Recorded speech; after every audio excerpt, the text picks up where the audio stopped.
Hello guys, good morning, good morning. Welcome back to my channel, Kelly the Maker. Guys, kung napadpad ka dito sa aking channel at bago ka lang pakiclick yung subscribe button. Pakiclick mo na rin yung notification bell para ma-notify ka sa lahat ng mga video na aking i-upload. So, last time na nag-upload ako guys, ang in-upload ko ay ang basic Excel tutorial. So, ngayon guys, ituturo ko naman kung paano tayo gumawa ng sales inventory sa Microsoft Excel.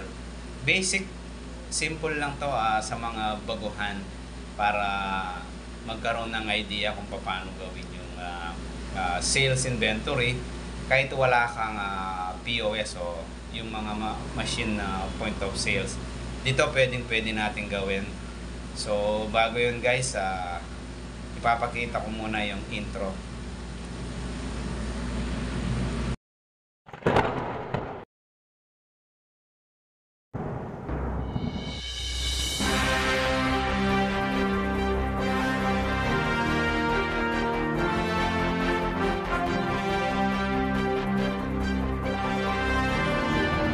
So ayan guys, nandito tayo sa Excel, no? I-highlights natin yung column A hanggang letter L, and then I-click merge natin. Tapos dito natin ilalagay yung yung title. Kayo nang bahala kung anong gusto niyo ilagay. Ako ilalagay ko na lang is Sari-Sari Store Sales Inventory. Yan muna ilalagay ko. Tapos kayo kung ano yung gusto niyo ilagay, no, na title, no guys. Tapos sunod natin dito sa gilid niya ay so dito sa gilid lagay natin is number. Ang sa next column ay item name, sunod naman ay unit, tapos ang susunod naman ilagay natin pieces, tapos dito sa column B amount o yung capital, kung magkano yung capital lagay natin para hindi tayo malito. Tapos dito sa sales o yung mga naibenta natin, sales o benta. Tapos ang sunod remaining, pagkatapos ng nabenta ay kung ilan pa yung mga natitira natin na item. Tapos yung price niya ilagay natin ng ibebenta natin o kung magkano yung amount na ibebenta. Tapos sunod dito is total sales. Kung magkano yung total sales na naibenta natin. Sunod naman siyempre yung income ilagay natin. Siyempre meron din na na expenses o expenses na nagastos natin. Tapos lagay na rin natin dito yung weekly income. Maglagay tayo ng weekly income. Yan.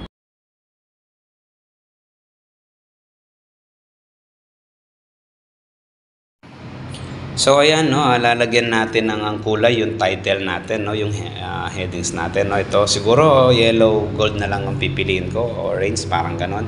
Tapos ito, ano kaya maganda, color blue or green na lang siguro ilalagay ko. Tingnan natin sa color blue muna. Medyo malabo, so ito na lang ilalagay ko. Color green na lang para mas maliwanag. Pagkatapos guys, dito sa gilid ng column headings at saka sa row headings, click natin, no, para lahat ng ilalagay natin may center, and then click natin yung center. So ayan, no guys, click natin center, ayan. Para lahat naka-center yung mga i-input natin, no.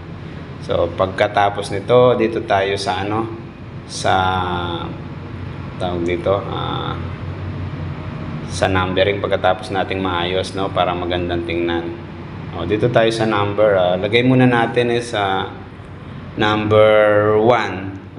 Maglagay tayo ng example dito siguro is ano kaya maganda. So halimbawa lalagay natin is clover yung naisip ko. Tapos kung ilan to, nakabox, halimbawa nakabox nating nabibili, tapos ang laman niya is 20 pieces. Tapos nabili natin siya halimbawa 90. Tapos ibebenta natin siya dito sa price amount, ilalagay natin is 10 pesos halimbawa. 10 pesos ang ilalagay natin para may lang tayo. Halimbawa lang to guys, and example ko lang to, yung 10 pesos. Hindi ko alam kung magkano ngayon yung bentahan nito. Tapos dito tayo sa tawag dito number 2. Maglalagay ulit tayo ng another item, no? So dito sa number 2, ang ilalagay naman natin, naisip ko isa piatos. Halimbawa, tapos naka-box din siya. Tapos ang laman niya halimbawa is 20 pieces. Tapos ang capital niya ay 90 pesos na rin, para same lang din, no? Para hindi na tayo malito. Tapos dito sa amount, benta natin siya ng 10 pesos. So, para pareho na lang din siya, no? Para hindi na rin tayo malito. Ang importante lang naman ay yung kung paano yung formula niya mamaya, no, na gagawin natin, no? Tapos number 3, lagay natin sa Jack and Jill na lang. Jack and Jill ang naisip ko. Tapos box din siya. Ang siguro laman niya yung mga halimbawa 20 pieces na rin. Tapos ang capital niya is 90 rin, 90 pesos din. Tapos ibebenta natin siya ng 10 pesos din. Same na rin natin dito sa sa mga nauna. Tapos syempre sa pagtitinda, meron din yung mga nakapack, no, o mga tawag dito, yung mga piraso rin na na bibili natin. So maglalagay din tayo mamaya dito, no. So dito, no, sa number 4, no, i-highlights natin, gawin na natin 5 to, no. So dito sa number 4, ilalagay natin sa naisip ko nips yan. Tapos per pack na lang natin. Sa isang pack nito naglalaman siya ng halimbawa 20. Tapos ang capital niya halimbawa is 18 pesos. Siguro ibebenta natin ng mamiso para may tubo din tayo mamaya, makikita natin. Tapos sa number 5, Max. Halimbawa yung Max Candy, ang laman niya is per pack na 50 pesos. Ang capital niya is 45. Tapos benta rin natin siya ng piso, ganun. Tapos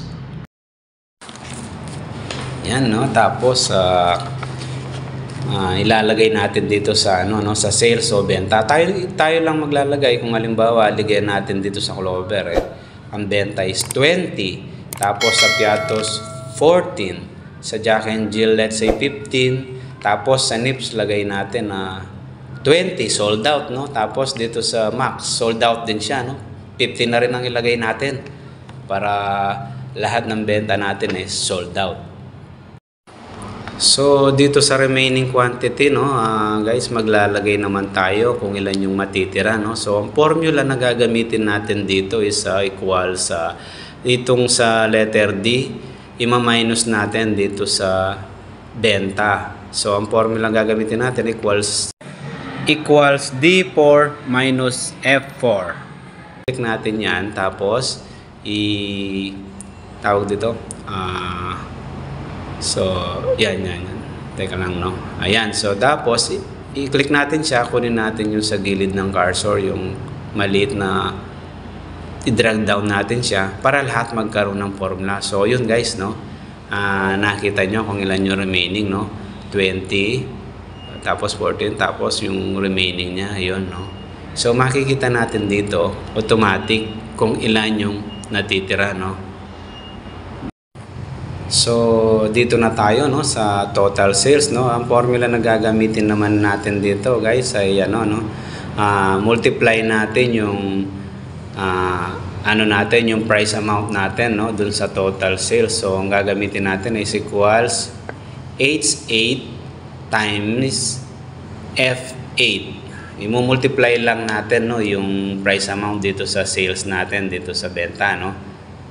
And then click enter natin. And yun. So yun, nakuha natin, no. I-click natin, tingnan natin yung maliit na cross na sa cursor, i-drag down natin uli. So yun, may formula na tayo. So ayan, no, palitan natin yung yung sales natin dito sa Clover, no, yung 20, no. Try lang natin gawin 10 kung magbabago yung formula na yun, no, nagbago, no, naging 100, no. 'Di ba? So okay na yung formula natin.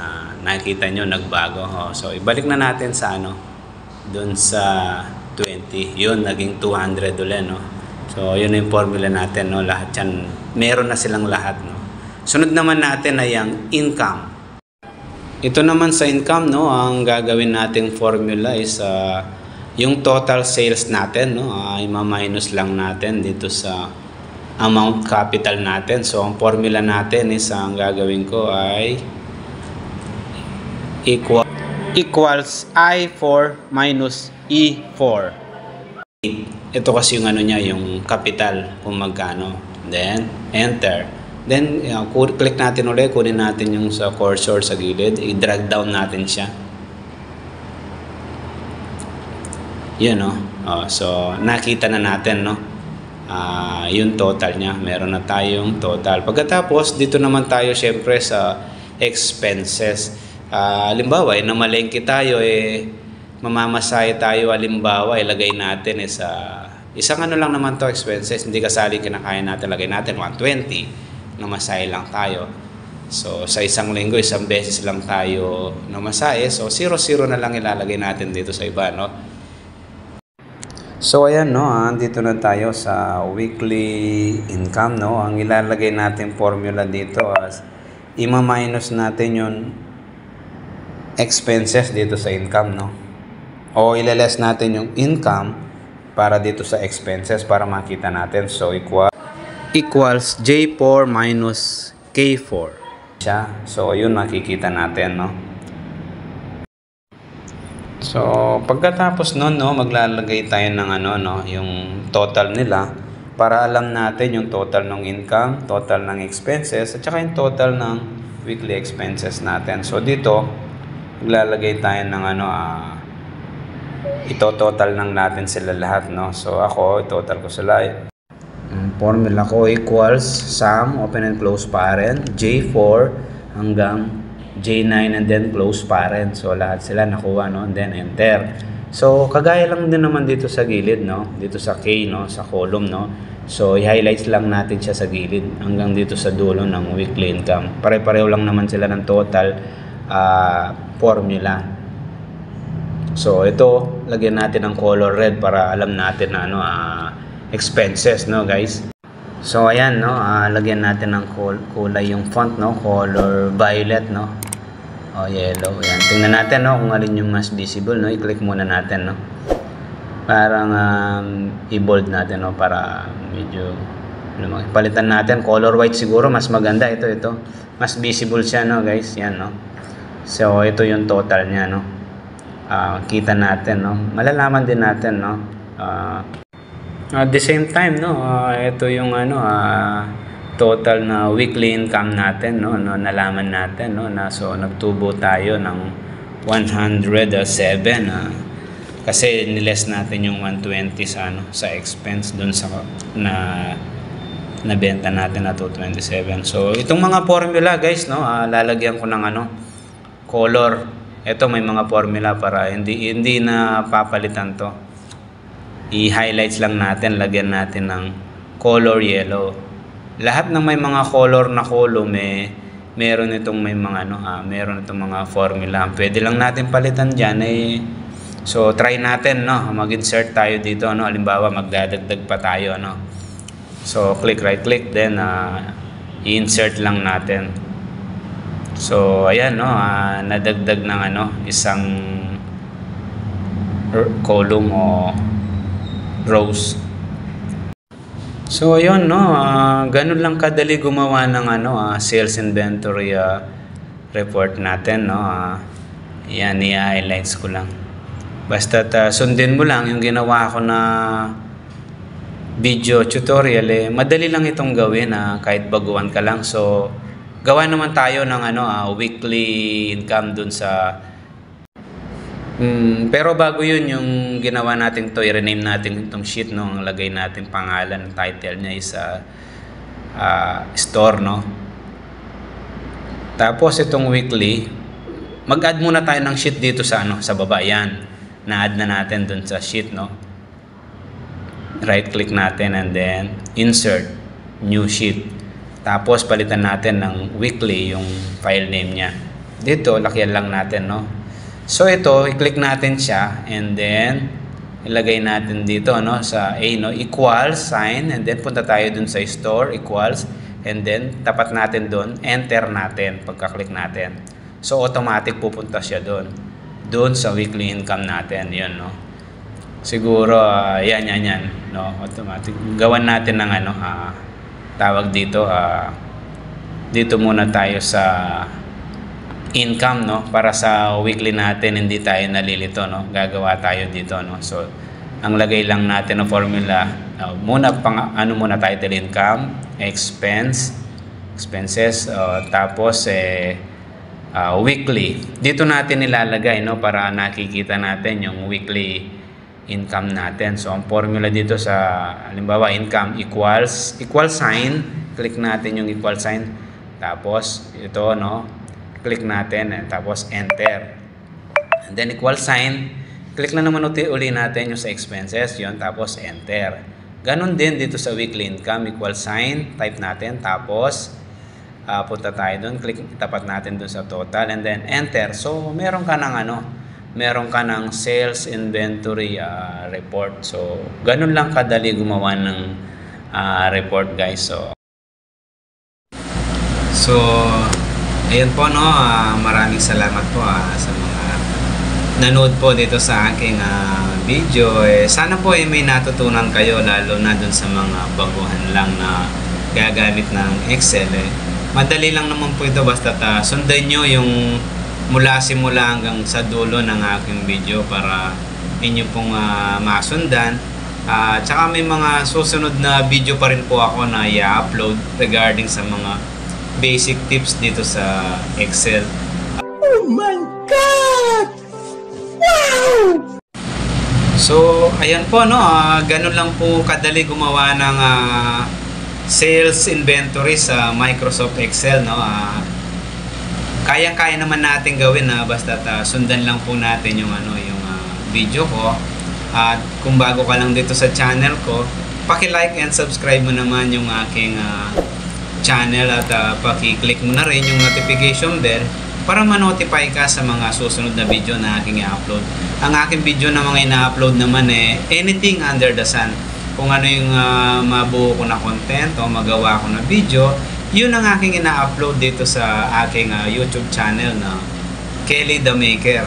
Sana po ay may natutunan kayo at may nalaman kayo dito sa aking content.